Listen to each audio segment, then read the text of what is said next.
Please subscribe. Welcome to at VK study site.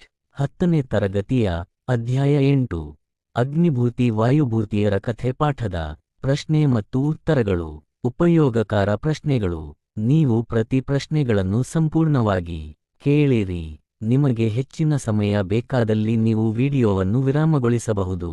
ನಿಮಗೆ ಶುಭವಾಗಲಿ ಎಂದು ಹಾರೈಸುತ್ತೇನೆ. ನೀವು ಸಿದ್ಧರಿದ್ದೀರಾ? ಪ್ರಾರಂಭಿಸೋಣ. ಕವಿ ಪರಿಚಯ.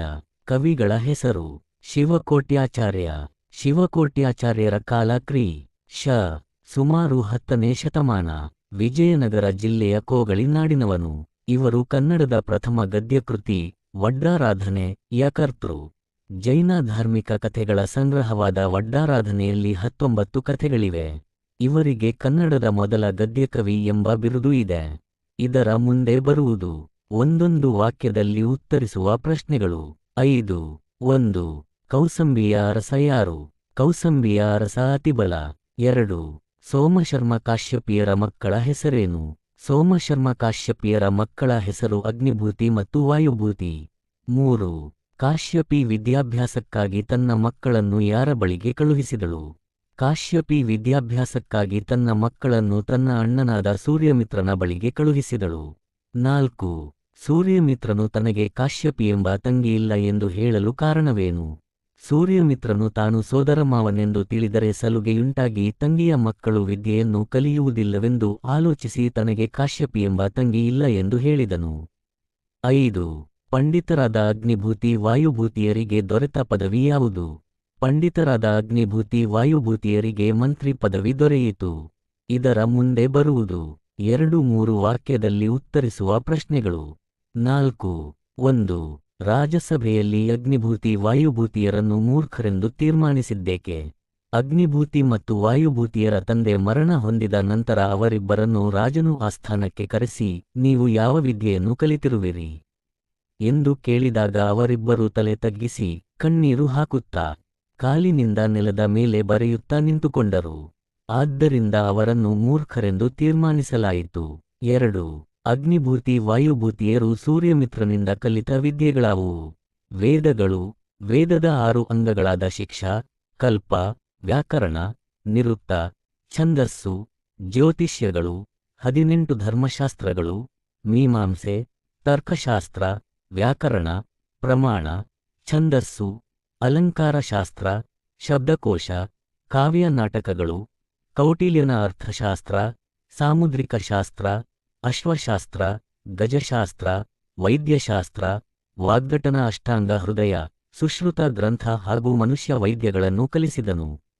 ಜ್ಯೋತಿಷ, ಮಂತ್ರವಾದ ಮುಂತಾದ ಎಲ್ಲ ಶಾಸ್ತ್ರಗಳನ್ನು ಪೂರ್ಣವಾಗಿ ಕಲಿತರು. 3. ಅಗ್ನಿಭೂತಿ ವಾಯುಭೂತಿಯರಿಗೆ ವಿದ್ಯಾಭ್ಯಾಸದ ನಂತರ ಮಾವನೆಂದು ಹೇಳಲು ಕಾರಣವೇನು?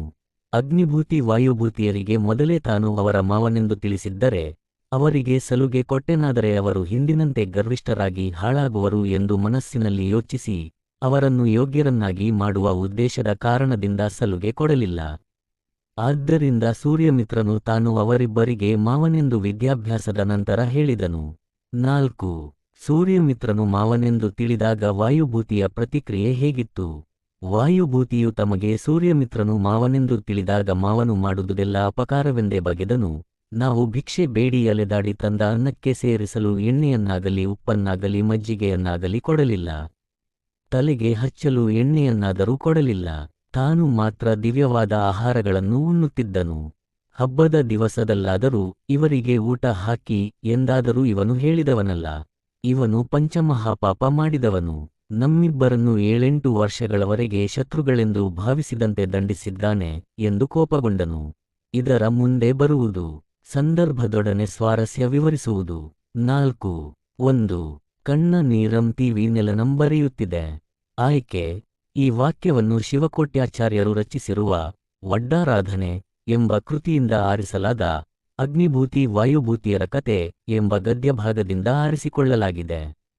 ಸಂದರ್ಭ: ವಿದ್ವಾಂಸನ ಮಕ್ಕಳಾದರೂ ಕಷ್ಟಪಟ್ಟು ವಿದ್ಯಾವಂತರಾಗದೆ ಎಲ್ಲರಿಂದ ಅಪಮಾನಕ್ಕೊಳಗಾಗಿ ಮುಂದೆ ಭಿಕ್ಷೆ ಬೇಡಿಯಾದರೂ ಓದಬೇಕೆಂದು ನಿರ್ಧರಿಸಿ ಅದರಂತೆ ಶ್ರದ್ಧೆಯಿಂದ ಓದಿ ವಿದ್ಯಾವಂತರಾಗುವುದು ಮೊದಲಾದ ಮೌಲ್ಯಗಳನ್ನು ವಿವರಿಸುವ ಸಂದರ್ಭದಲ್ಲಿ ಲೇಖಕರು ಓದುಗರಿಗೆ ಈ ಮೇಲಿನಂತೆ ಹೇಳಿದ್ದಾರೆ.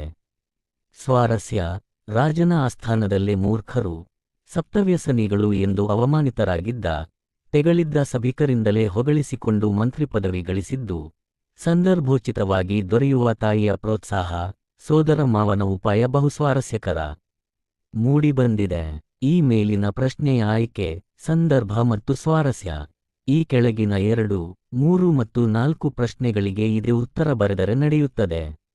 2. ವಿದ್ಯಾರ್ಥಿಗಳಾಗಿಯೋ ಕಲ್ವೆವೆಂಬಯೋಳ್ ಬಂದಿರತ್ತೊಡೆ. 3.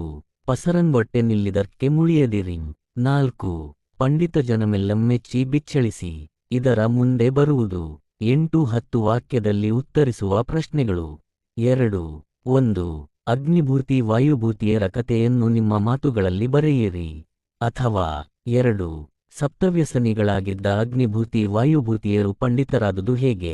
ಅಗ್ನಿಭೂತಿ ಮತ್ತು ವಾಯುಭೂತಿಯರ ತಂದೆ ಮರಣ ಹೊಂದಿದಾಗ ರಾಜನು ಅವರನ್ನು ಆಸ್ಥಾನಕ್ಕೆ ಕರೆಸಿ ಸಮಾಧಾನಪಡಿಸಿದನು. ಯಾವ ಯಾವ ವಿದ್ಯೆಗಳು ತಿಳಿದಿವೆ ಎಂದು ರಾಜನು ಕೇಳಿದಾಗ ಅವರು ತಲೆ ತಗ್ಗಿಸಿ ನಿಂತರು.